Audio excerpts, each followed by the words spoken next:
Fábio, Edilson, Dedé, Lucas Silva e Thiago Neves são os temas do vídeo de hoje.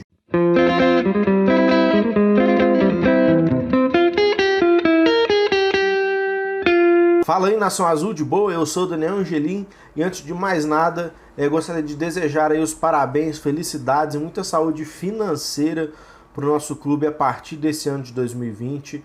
É um momento muito próximo aí do centenário, mas o clube foi roubado, foi esculachado por gente incompetente e de caráter duvidoso.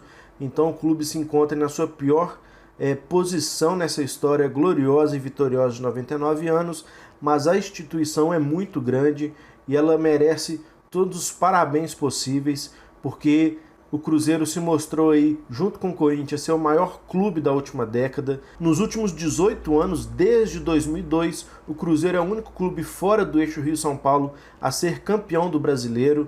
O Cruzeiro venceu 3 vezes nesses 18 anos aí.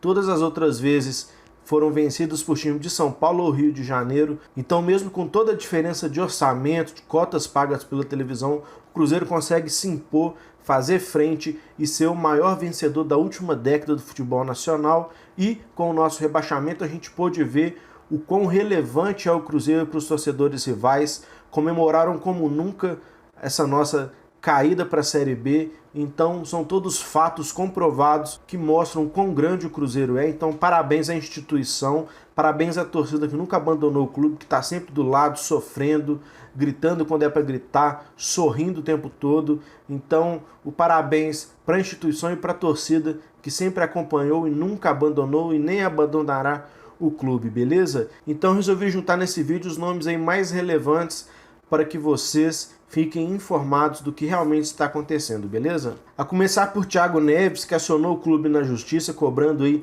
em torno de 16 milhões. O jogador que muito foi especulado em clubes como Grêmio e Corinthians, e as negociações por ele morreram, parece que sumiram todos os interessados, mas amanhã dessa quinta-feira, River e Boca, os dois maiores times da Argentina, ligaram para o empresário do atleta Leandro Lima e sondaram números, como é que faz, como é que está a situação dele, para que talvez ele possa pintar na Argentina defendendo um desses dois clubes. O atleta tem uma história legal na Libertadores, então esses rivais sul-americanos o conhecem bem, sabem de tudo que ele fez no passado, apesar da gente ter ciência da incapacidade dele no momento de fazer grandes coisas no futebol, com um físico muito ultrapassado, um cara que não consegue entregar intensidade dentro de campo, apesar das falhas fora de campo também, que acabam influenciando diretamente. Mas fato é que esses dois clubes da Argentina, River e Boca, ligaram para o empresário para sondar,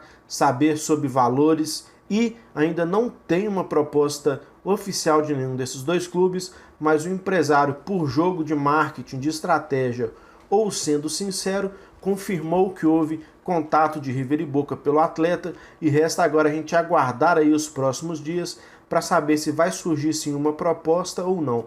A gente sabe que não precisa muito para tirar o Thiago Neves do Cruzeiro. O próprio atleta está tentando se desligar do clube via judicial, mas a gente sabe que para um clube tirá-lo do Cruzeiro basta arcar com os salários dele ou negociar um novo contrato e com novos valores de salário para que o Cruzeiro o libere sem drama, sem sofrimento. Então vamos aguardar aí, mais do que aguardar, torcer para que Boca e River de fato estejam interessados no cara e que nos façam esse favor de levá-lo daqui de BH. E o Lucas Silva, cria da base do Cruzeiro, que foi muito campeão aqui, acabou acertando sua ida ao Grêmio e firmou o contrato aí até dezembro de 2024.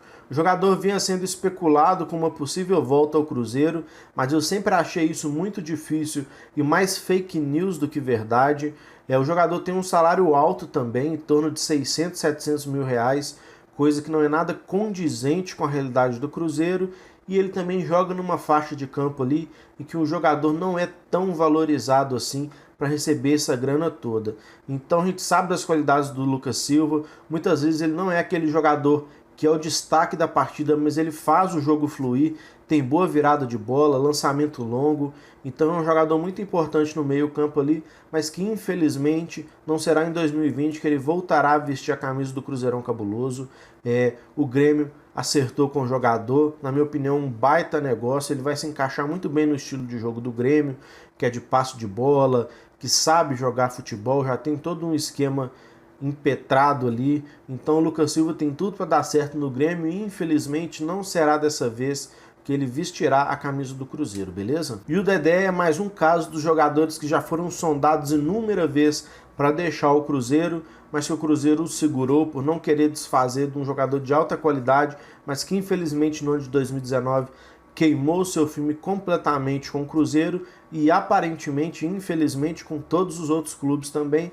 Tanto é que as negociações pelo Dedé andam frias e, na minha opinião, ele era um dos jogadores que eu considerava como a maior moeda de troca do Cruzeiro, o maior ativo do Cruzeiro, mas na prática a gente não vê tanta gente assim interessada nele. O Dedé já foi alvo de Flamengo, de Palmeiras, de Corinthians e mais recentemente agora o Vasco tem demonstrado muito interesse no seu retorno a São Januário para compor o elenco e, mais do que isso, ser um reforço de peso, pois foi lá no Vasco que o Dedé começou a se destacar para o futebol nacional e foi lá que ele teve relevância no cenário nacional.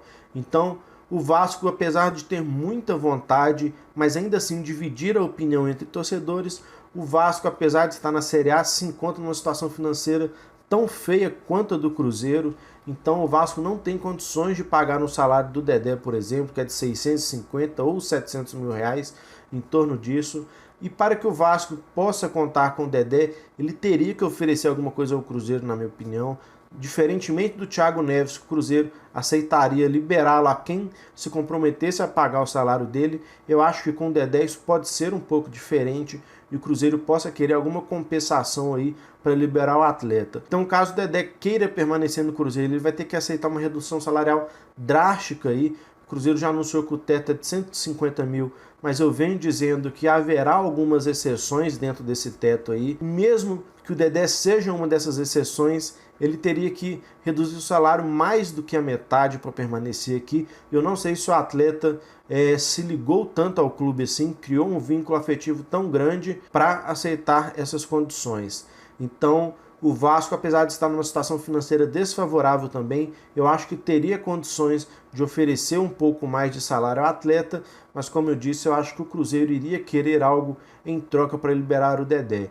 Então, o Flamengo eu já vejo como descartado a contratação do Dedé, uma vez que eles contrataram o Gustavo Henrique dos Santos, e eu só vejo o Flamengo voltando nessa briga aí, caso ele perca um de seus zagueiros titulares, Rodrigo Caio ou o Pablo Mari, mas eu acho que isso não vai acontecer. Um clube que eu acho que poderia ser um destino excelente para o Dedé é o Palmeiras, que tem alguns bons zagueiros lá, como o Gustavo Gomes, mas na minha opinião o Dedé ainda é melhor que todos eles juntos. Então o Dedé tem um histórico de lesão que conta a seu desfavor, mas eu acho que o Dedé em plena forma física, num ambiente novo, como o do Palmeiras, poderia render muito. Então o clube que mais vem especulando o Dedé atualmente é o Vasco, mas ele vem esbarrando aí no alto salário do jogador e no baixo poder de aquisição que o clube tem no momento. E o Edilson, desde o final do ano, vem sendo especulado no Grêmio aí, clube pelo qual ele tem história, ganhou Libertadores, boa parte da torcida gosta muito do futebol dele, mas o retorno dele ao tricolor gaúcho vem esbarrando também no alto salário. É brincadeira como que todo jogador do Cruzeiro tem dificuldade de negociar com outro clube pelo alto salário que eles recebem, né? Só mostra mais uma vez e deixa evidente o quão incompetente foi essa diretoria do Cruzeiro na confecção desses contratos aí com os atletas para defender o clube celeste. Mas o Edilson ainda continua sendo uma opção boa no Grêmio, que, se eu não me engano, dispensou o Galhardo, dispensou o Léo Moura e está apenas com o Leonardo, que teve uma lesão também, se eu não estou enganado, e contrataram o Vitor Ferraz dos Santos.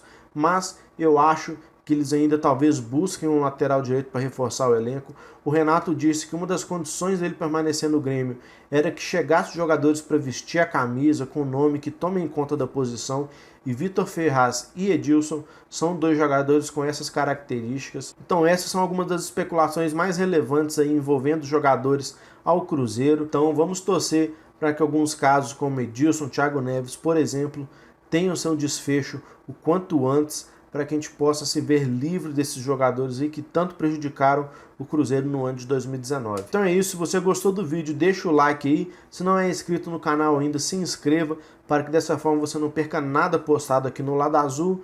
E é isso, mais uma vez parabéns ao Cruzeiro aí, que 2020 seja um ano de reestruturação, reformulação, que aconteça tudo bem, para que em 2021 a gente volte à Série A e volte a incomodar os outros grandes clubes do Brasil. Então é isso, um abraço, tamo junto, é nóis.